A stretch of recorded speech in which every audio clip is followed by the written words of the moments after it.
surprenante, curieuse et mystérieuse île Canaries.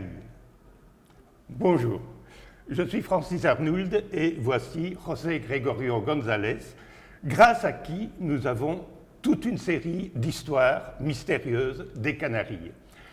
Alors, évidemment, il est canarien, écrivain, journaliste. Moi, j'ai traduit, j'ai lu, j'ai traduit, et j'ai fait un recueil de 32 histoires que vous trouvez dans ce livre qui est paru au Curio Guide aux éditions Jourdan. Hola. Hola, Francis. Bonjour. Un placer. Yo te entrevistaré a ti. Ah, Bien. bon, ben, José va m'interviewer, dit-il. Bien. Existe una larga tradición de investigadores, de científicos francófonos por Canarias, franceses, belgas, por su historia, pasado, con grandes personalidades. Retomamos nosotros esa idea, ¿no? Si, c'est vrai. D'ailleurs, on peut dire que le tout premier livre sur les Canaries, sur les Canariens, les Guanches, a été écrit au XVe siècle en français, et ça s'appelle Le Canarien. Il s'agit de chroniques de la conquête de Jean de Béthencourt et de Gadifère de La Salle. Par la suite, il y a eu également toute une série d'érudits francophones, surtout français. Je vais citer par exemple les anthropologues Verneau et Berthelot, le naturaliste et géographe Bory de Saint-Vincent ou l'explorateur et botaniste Louis Feuillet. Ils ont contribué à faire connaître les particularités de l'antique culture préhispanique des Canaries et également certains mythes comme l'île de San Borondón, etc. Donc, grâce à des chercheurs, des gens cultivés de France, eh bien, nous avons effectivement beaucoup de renseignements sur les Canaries en question. Francis, en nuestro libro hablamos de mitos importantes vinculados con Canarias y las culturas antiguas, romanas y griegas, Sí. La Atlántida, los campos elíseos, las afortunadas. De la Atlántida, ¿qué contamos en el libro? Bon, nous consacrons effectivement un chapitre entier à l'Atlantide.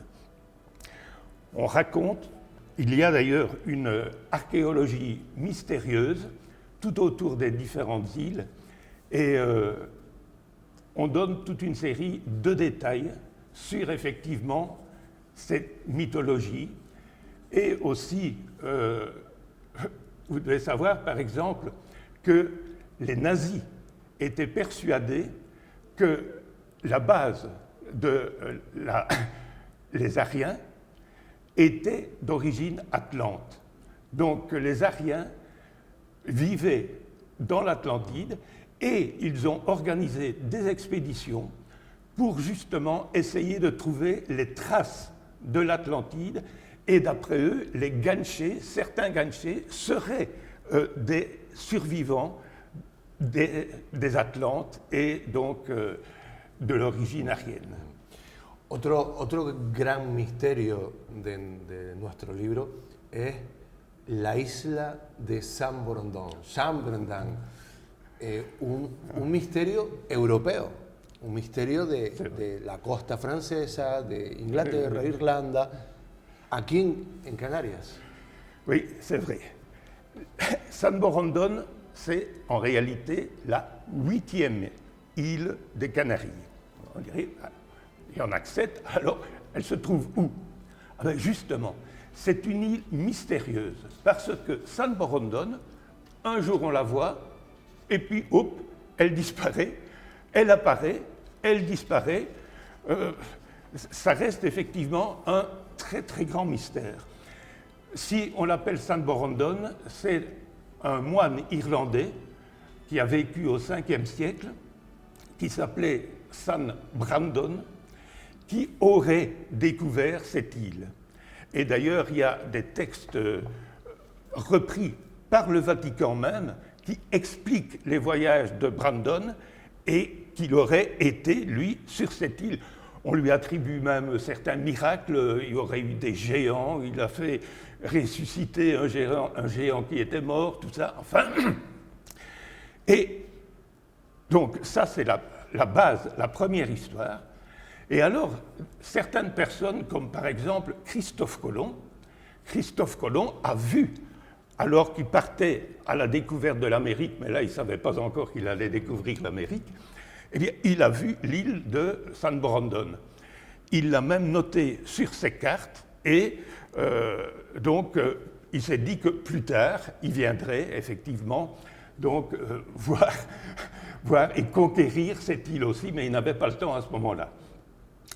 Alors, par la suite, eh bien, de nombreuses expéditions des Portugais, des Espagnols, sont partis à la recherche de cette île. Il y en a même un qui avait négocié directement pour être désigné comme gouverneur de l'île de San Borondón parce qu'il était sûr et certain de pouvoir la découvrir et en prendre possession. Mais finalement, ils ne l'ont jamais trouvée.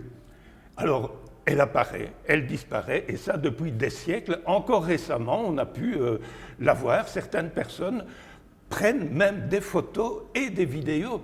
Donc, quand elle apparaît, voilà, elle est vraiment là. Enfin, on a l'impression qu'elle est là.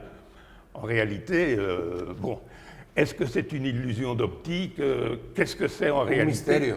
C'est un mystère. De toute façon, c'est un mystère, oui. Ça, on peut dire que San Borondón, c'est l'île mystérieuse par excellence. Et bon, on parle effectivement, il y a tout un chapitre qui explique et l'origine et tous les aspirants conquérants de San Borondón. Donc là, on donne beaucoup de détails. Es fantástico. Francis, el libro tiene una serie de personajes sí.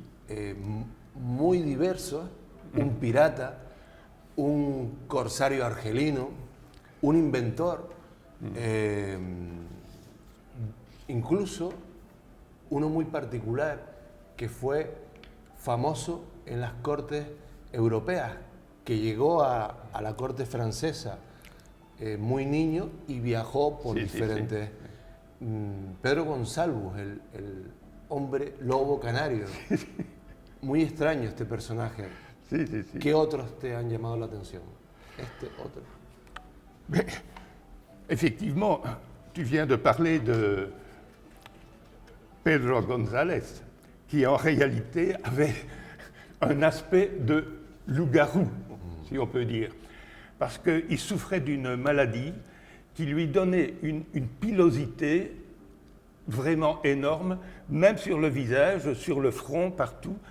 Donc, très, très jeune, il avait été pris.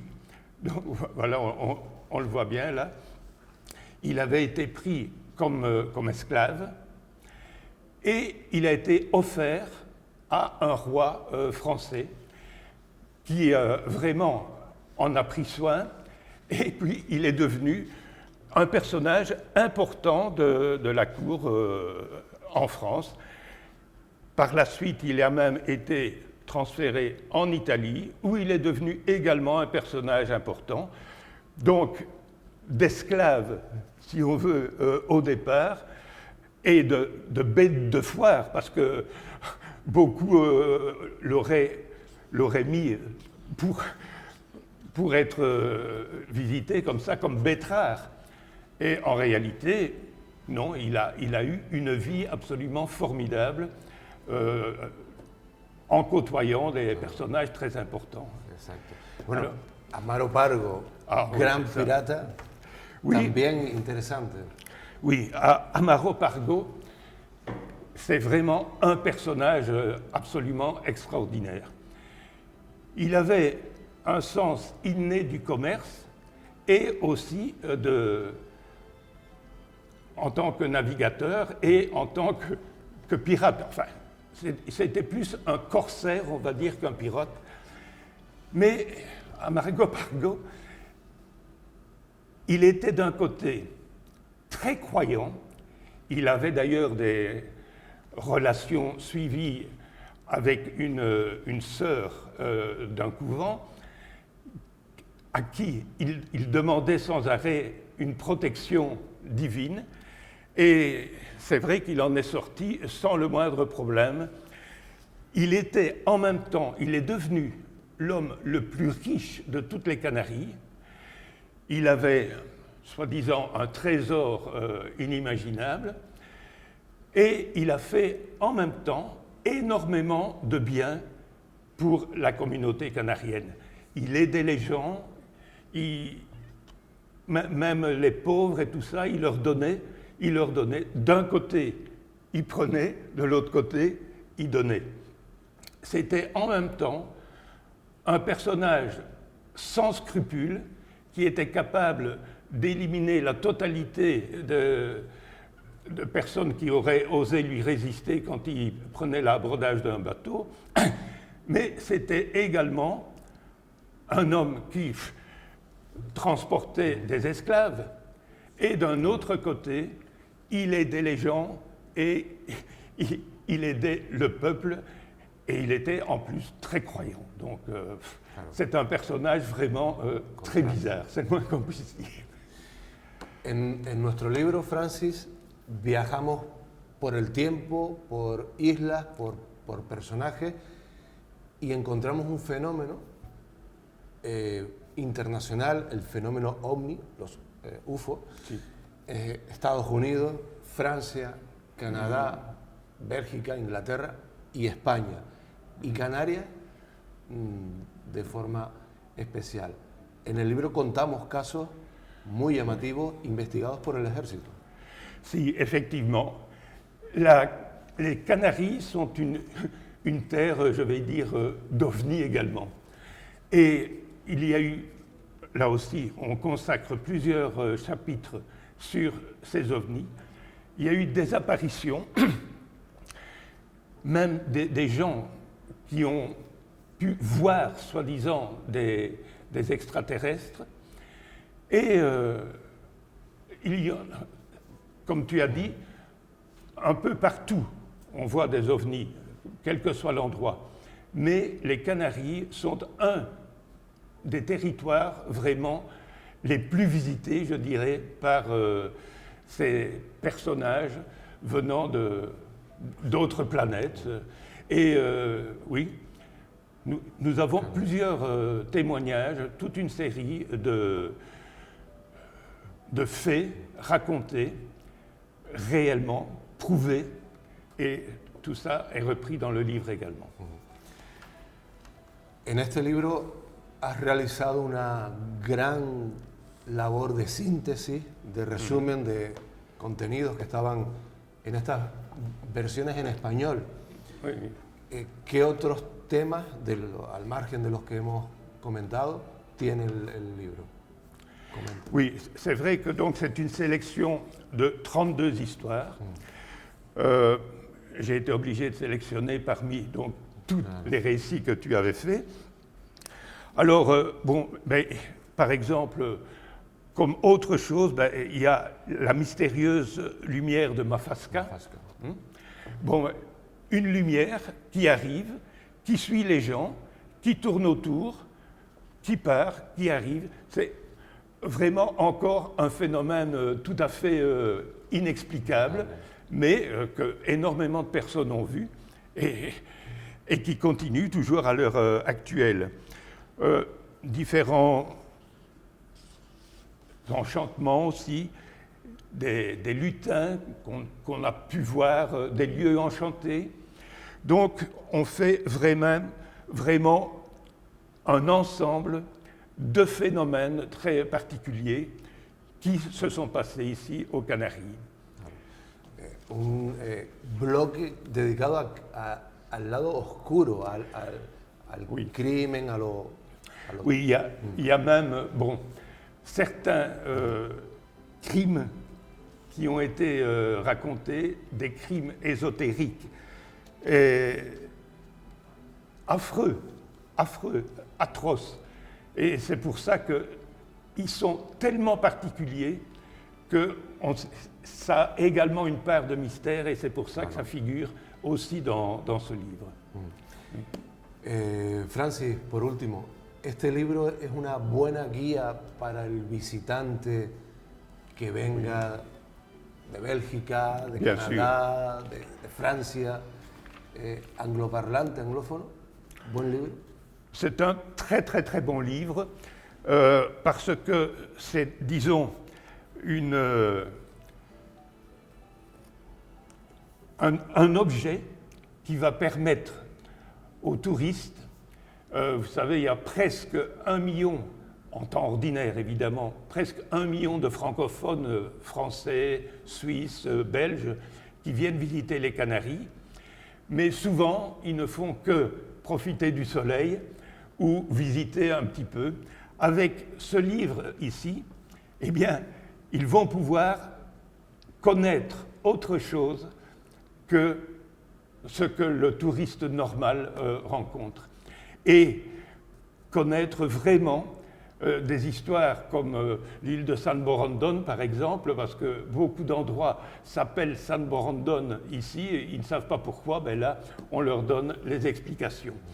Et beaucoup d'autres choses. Donc c'est effectivement un objet qui peut aider le touriste à connaître davantage les Canaries. Francis, muchas gracias por esta conversación y también por el trabajo que hemos compartido, por este libro juntos. Ha sido un auténtico placer y espero que podamos incluso repetirlo. Merci à toi aussi. Et bon, ce n'est pas notre première collaboration, puisque l'année dernière déjà, j'avais traduit un de tes livres, qui est Les croyances secrètes de Hitler, la magie, occultisme et société secrète du Troisième Reich. Donc ça, c'était l'année dernière. Cette année-ci, c'est celui-ci. Ben, peut-être que l'année prochaine, on en sortira encore un suivant. Ben, merci à toi aussi, en tout cas, et j'ai été très heureux, effectivement, de cette conversation. Gracias. Allez.